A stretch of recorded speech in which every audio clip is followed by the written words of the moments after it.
Conversation with a Geographer. I'm Mike DeVivo, professor of geography at Grand Rapids Community College. And today, we're really fortunate to have Scott Warren. Scott is a geographer in Arizona who has been committed to ameliorating social injustice in the borderlands for a number of years. Scott, thank you so much for joining us today. Good to be here. Thanks, Mike. Scott, as I discuss with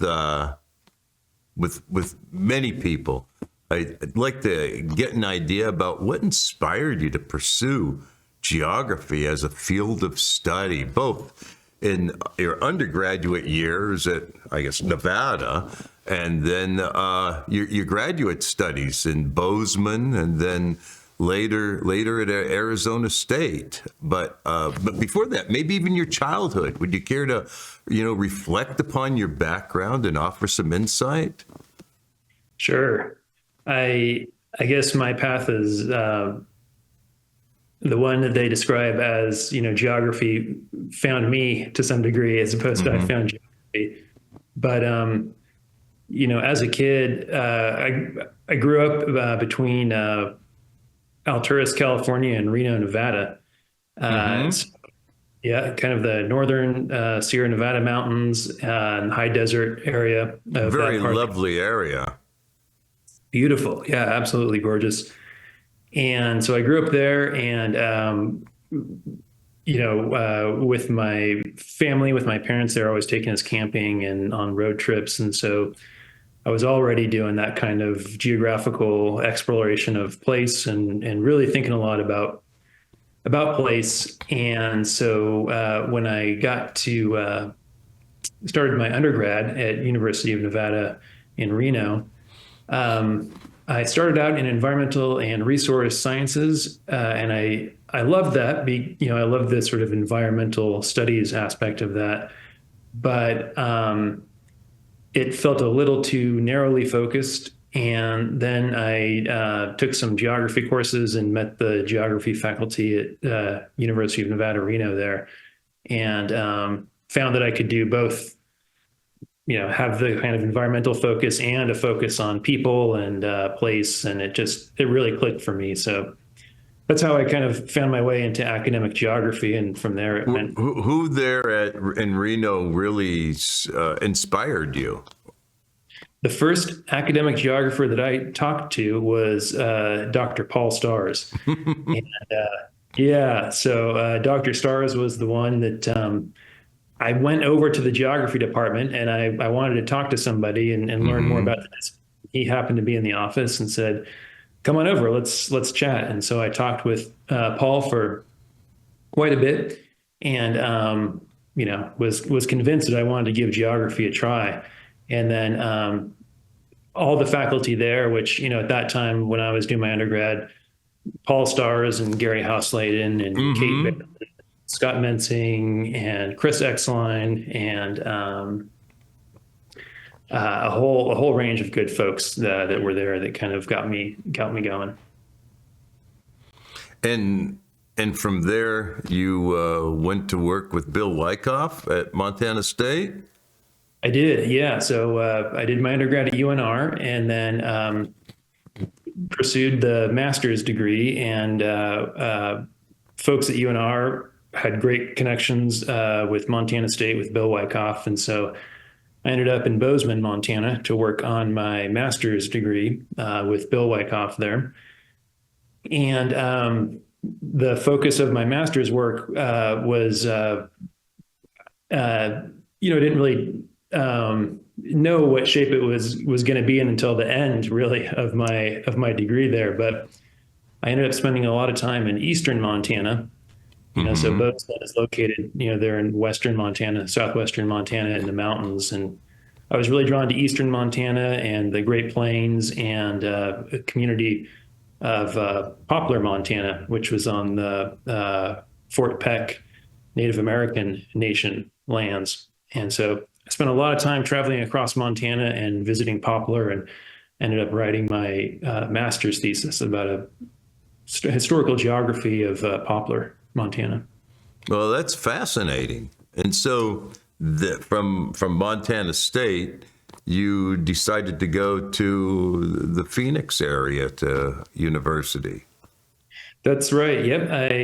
After Montana State, I made it down to Arizona State University in Tempe in the Phoenix area, and working with Dan Ariola in doing borderland studies kind of work. And so I was really fascinated with the border region, the Mexico-U.S. border region, and regionally being where the north of Mexico and the west of the U.S. kind of come together.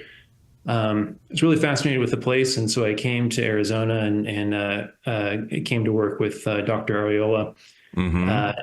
Started exploring the Arizona-Sonora border, especially the Arizona-Sonora-Mexico border. What can you recount any episodes of field work that you engaged in with Dan that were particularly revealing about his manner of landscape interpretation? Oh yeah, one of the first things that I did was a 3-day field visit with Dan and a couple other students to Nogales, Arizona, Nogales, the twin city there on the border. And so we spent 3 days just exploring around the town on both sides of the border, going to places that Dan knew well, but also exploring new things, spending time in the local archives there at the Pimeria Alta Historical Society in Nogales, Arizona. And it really, it was a tradition of geography I felt like I was had really been brought up in with University of Nevada, Reno, and Montana State, Bozeman, and all those folks. And then coming to Arizona, it just it was a new experience with a kind of familiar approach to place that just felt it really spoke to me as the kind of way to do geography. You were essentially able to understand these landscapes by reconstructing past landscapes of the past that evolved into the present one, and through looking at archives and resources and libraries and examining the landscape that is characterized by various forms of material culture today as well, I suppose. Absolutely. I think that's it in a nutshell. The historical perspective and looking at the contemporary landscape is so important. And then, of course, that the craft, so to speak, of landscape interpretation and what I always loved about the people that I worked with and studied with was the sort of encouragement to develop those skills as a craft, landscape interpretation, and of course, drawing on, insights from science and humanities and social science and, the whole multidisciplinary, interdisciplinary lens, but also at the end of the day, it is kind of an individual craft that you develop and through your particular inclinations and your skills and your interests, developing a kind of unique perspective on landscape. So I really appreciate that and feel really lucky that I came up under people who really encouraged that in me. Well, you certainly had a very solid upbringing, in the three institutions that you attended. Let's talk about your doctoral dissertation. Would you care to share some insight from your PhD dissertation? Sure. When I came to Arizona, Dan Ariola just encouraged me to visit as many places as I could and do all kinds of field work. So I spent a lot of time exploring different parts of the border region, but found myself drawn to this place, the place I live in now, which is Ajo, Arizona, which is in southwestern Arizona, about 40 miles north of the Mexico-U.S. border. I initially came to Ajo because I wanted to visit Organ Pipe Cactus National Monument, which is located just south of us, right on the border here. And I came through the town of Ajo here, and I was just really captivated by it and struck by the place. Um, its particular architecture and its setting here. It's very we're in the middle of the desert. This really kind of big, expansive place, not an uninhabited place, but a kind of sparsely populated, expansive landscape. And yeah, so I was really fascinated and just sort of not just at an intellectual level, but something else kind of hooked me about the place. And so I ended up turning my research and dissertation project into, kind of a historical geography, a look at the kind of development of the modern town of Ajo here, which, in a much shorter version, was looking at especially how this town, this place, Ajo, went from being a copper mining town, which it was for most of the 20th century. It was a company town, actually, but that transition from copper mining to what I saw as border security industry, big time, by the 21st century. And so that was really striking to me, and seeing the changes in the border landscape and the deindustrialization of the town on the one hand, but then the rise of this other border security industry on the other hand. And that border security industry it's not entirely government, is it? I mean, there are private contractors involved in this landscape construction, we'll say, as well, isn't it? Absolutely. Yeah. It's just billions upon billions of dollars that are being generated, and through profit and through funding. And, as I'm not the only one by any means, many people have articulated a kind of, when we talk about the border industry, the border security industry, thinking about it as like a coupled kind of smuggling interdiction economy or industry, which isn't to suggest some grand conspiracy theory necessarily, but just to talk about how, the forces at work in getting stuff across the border in a clandestine way, and then the forces at work in ostensibly stopping that are kind of locked together, in this iterative relationship. And when you think about again, billions and billions of dollars that are generated in this industry, it's phenomenal. And it's big business in all kinds of ways here. I can very well imagine. Well, you've discussed this at various AP's Association of Pacific Coast Geographers conferences. You've presented some of your research, which I think is pretty striking, and then people know you across the country, I guess, with regard to the assistance you were said to have provided to undocumented migrants coming across the border, and the legal cases that followed. Would you care to share some insight, maybe 5-10 minutes, so give us your story? Sure. Yeah.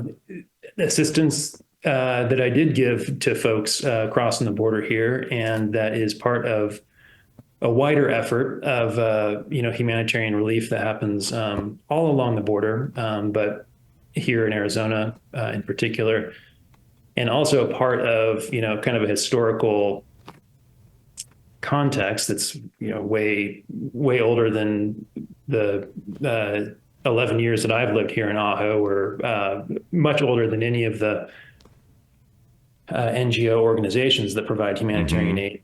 A tradition of people offering food and water and a place to sleep to folks who are walking through this desert here. But as everybody understands, just that action in itself, that kind of act, can become highly politicized.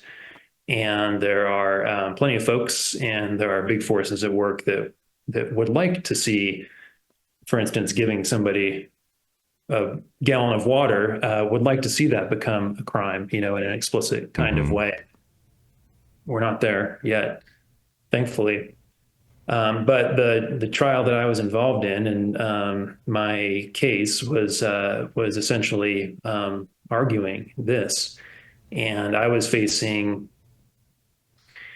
It was an interesting moment. I was facing multiple different charges actually, but the most serious case that I was facing was a felony charge for having given the charging documents alleged, and it was fact that I offered food, water, and clean clothes and beds to two young men from Central America, to Jose and Cristian were their names, and they Hmm. had done the whole crossing, from Central America, across Mexico, and had done it, in a really difficult way, of walking and finding whatever transportation they could, and made it to the border and came across the desert and found their way into Ajo, and to a place here in Ajo called the Barn, which has been kind of a staging area for humanitarian aid groups for a number of years now.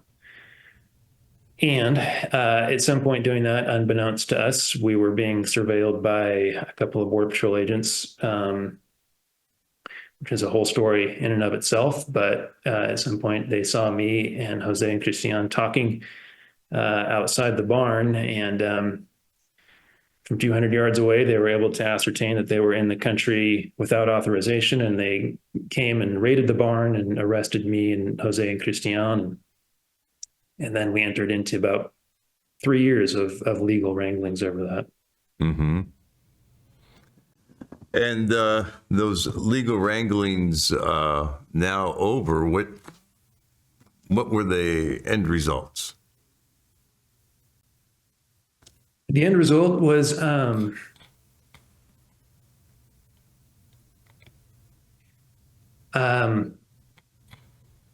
for me personally, it was in a legal, in a sort of purely legal reading, it was good.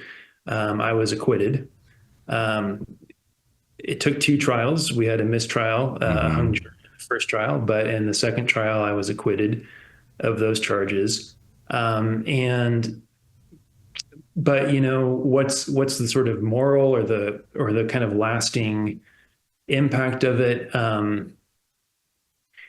Uh, it is hard to say, frankly. For Jose and Cristian, they were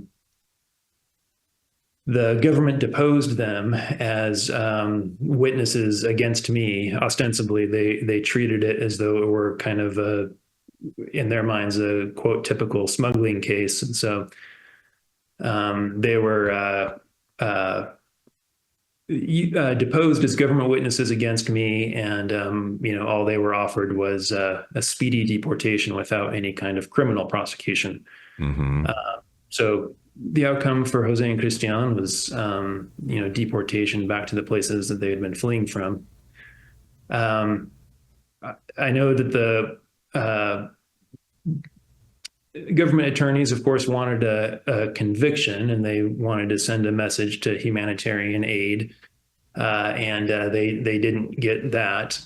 But in terms of the outcome, the trial ended in late 2019, and it's all continued. Everything is continued in the sense of what's happening here on the border, and people crossing, and people dying in the desert.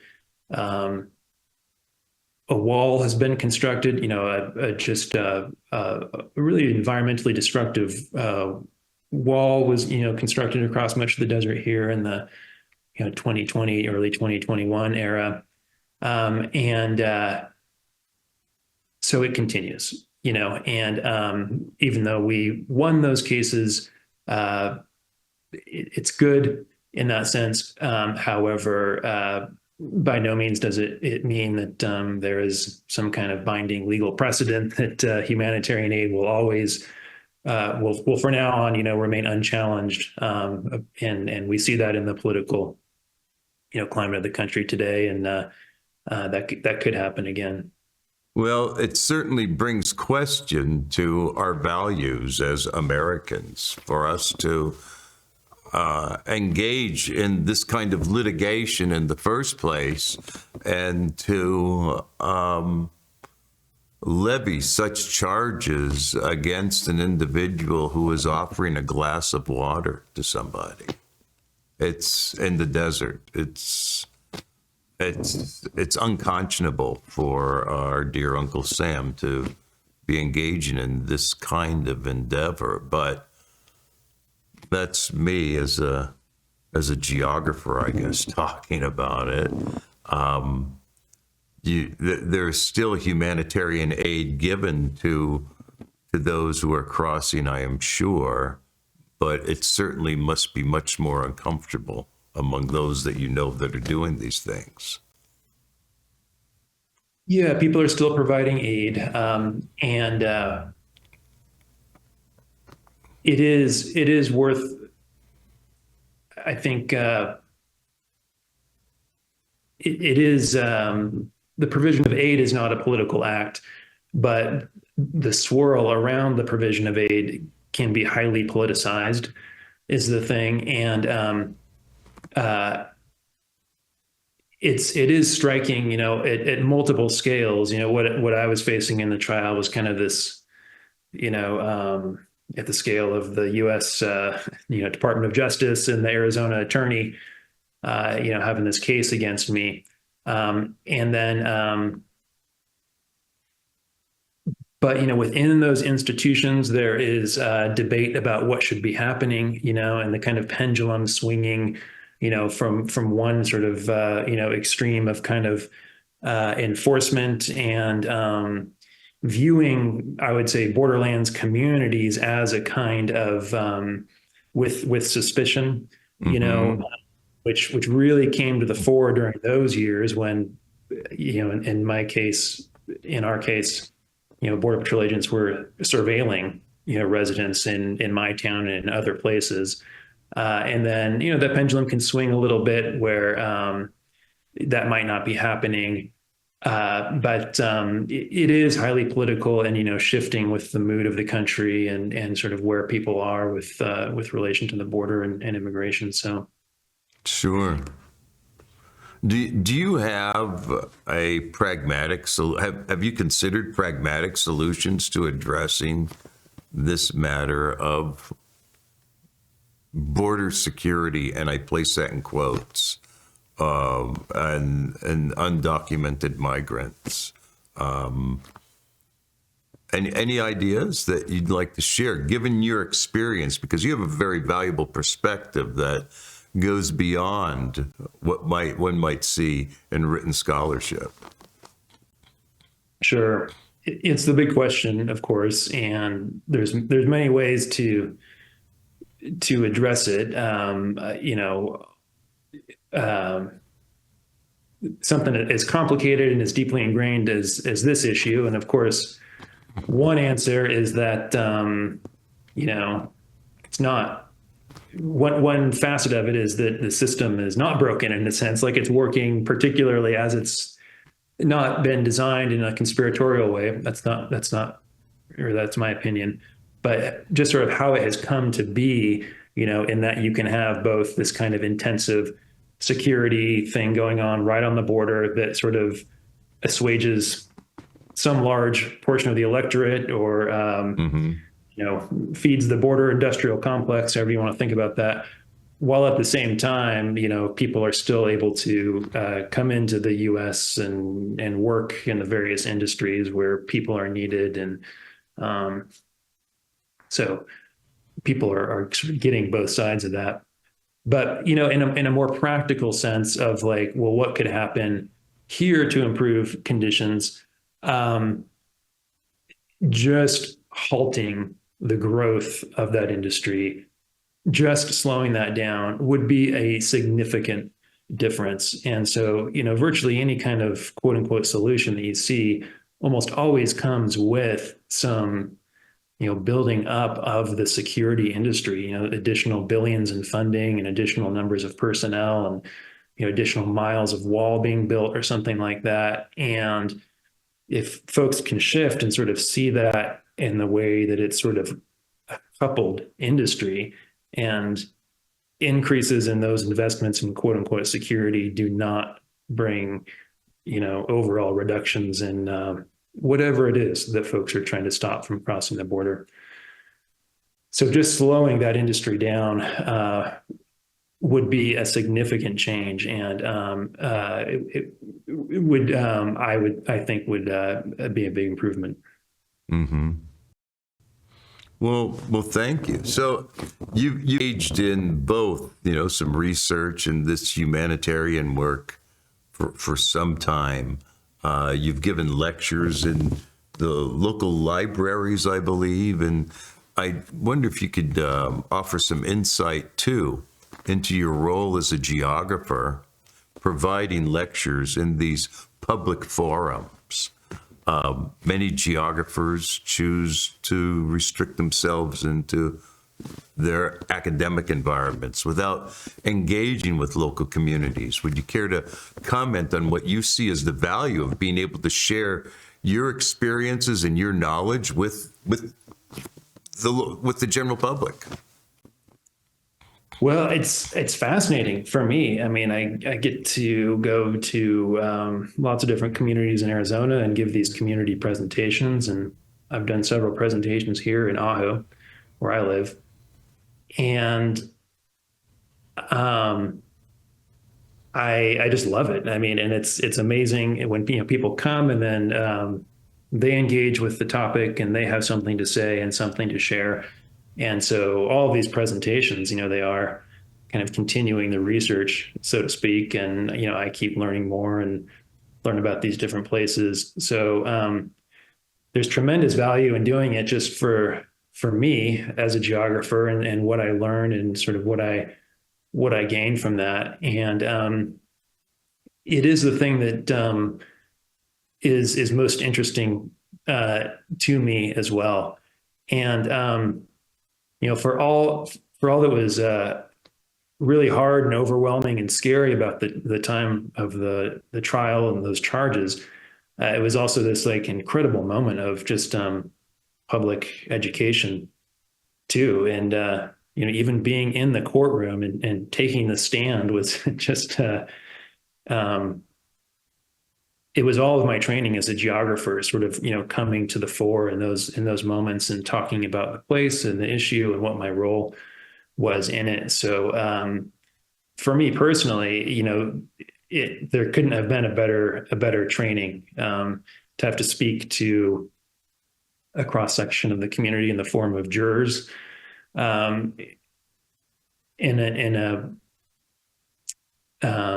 a context that was basically educational, and in meeting and talking with people here in the local community. So it's everything to me, and it's what, for me, being a geographer is all about. Really developing that connection with the local community that you've chosen to be a part of. And it's your community just as well as anybody else's, I guess. And given that, I suppose you also have opportunities to not only engage in dialogue, but perhaps to foster understanding, for those that are oftentimes refusing to develop that understanding, or may have pre-selected information sources that are highly biased.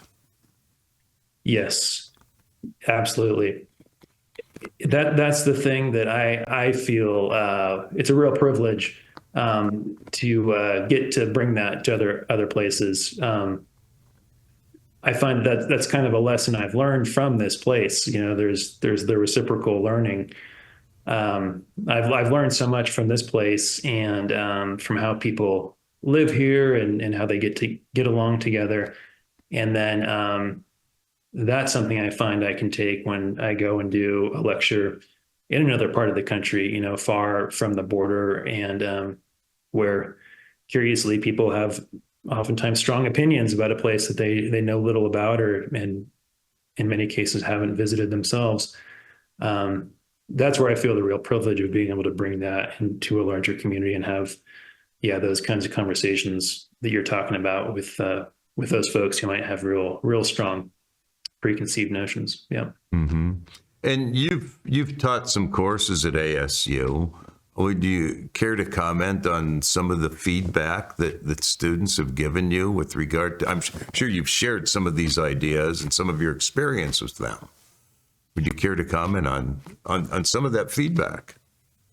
Yeah, I've taught a number of courses in different institutions now, and the feedback is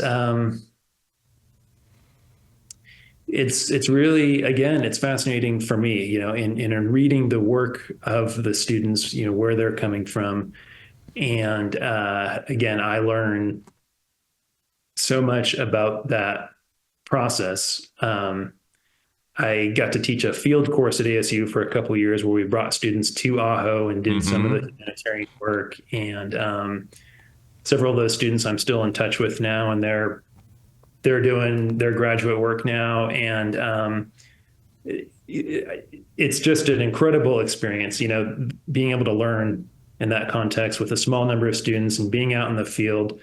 In our case, it happened to be the humanitarian work, but there's so many other field courses that are incredible. And yeah, the combination of the field work in geography, and then to be able to put that to service with the humanitarian work here was it just like this incredible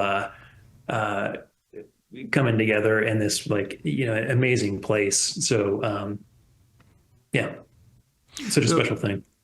I have argued that for about almost a couple of decades, geography in America today is characterized by a paradigm of social justice. We do see there are numerous efforts devoted to ameliorating injustice, and I'm wondering if you could perhaps offer a few words in terms of what you believe geographers can contribute to this effort that other social scientists and maybe environmental scientists fall short in. What role do geographers play? If there's something in particular about geography, not to exceptionalize us too much, but Go ahead. Yeah, it's okay. Yeah. Friendly audience, probably. You're preaching to the choir. Yeah. For me, it was this engagement with place, and how once I got to know this particular place here in the borderlands and sort of what was happening, how could I not be engaged with some of these social justice issues in a direct way? How could that not be part of my experience? Was kind of how that's how I would sort of frame it. And I think that engagement with a place, that sort of depth of knowing a particular place in all of its kind of complexity, is going to bring that to the fore, with any particular place. And I think what can be cool about that is, of course, there's the sort of global forces and national level things and narratives and theoretical approaches to these big phenomena that shape our lives, that are absolutely essential for knowing and for making sense of these different forces out there. And then, of course, how they actually play out in a particular place with actual people, and the relationship between people is going to be a pretty unique thing that's going to require just a lot of sensitivity and a lot of nuance about. And so that's what I find amazing about my geography training, and I feel it prepared me kind of perfectly for the role that I have had here. I couldn't imagine a better training for it. So that might be something that we can kind of hang on to, in our deep relationship with the places that we live in and study and that sort of thing. That's very profound. Our discipline, really concentrated on place, certainly compels us to not only be sensitive to the natural environment, but also to the social landscape. And by so doing, we must be able to engage in sound dialogue in a way with people that is going to deliver the messages that we wish to deliver. And we should be concerned about social and environmental justice. It's the right thing to do, I would think, anyway. Yeah, agreed. Yeah. Well, we just have about a minute or two to go here, Scott. I'm going to ask you to think about the path that you have trod, from, your early upbringing on the eastern side of the Sierra to, undergraduate years, Nevada, Reno, to Montana State, to Arizona State, and then with regard to this very important work that you're engaged in right now, in the borderlands. Do you have any words of advice for undergraduate students or graduate students in geography, or colleagues, and especially those that really have a heart for engaging in an amelioration of social injustice, if not with regard to migration, with some other matter? Yeah, as you're talking there, the thought I had, Mike, was it's almost, what advice do we give to those of us who are mentoring? Just like you said, to colleagues and that sort of thing, because I feel really lucky that I had people that encouraged me to follow what was true for me, in my studies and in my research. And of course, we're always being buffeted by all kinds of different things that are happening and people's opinions and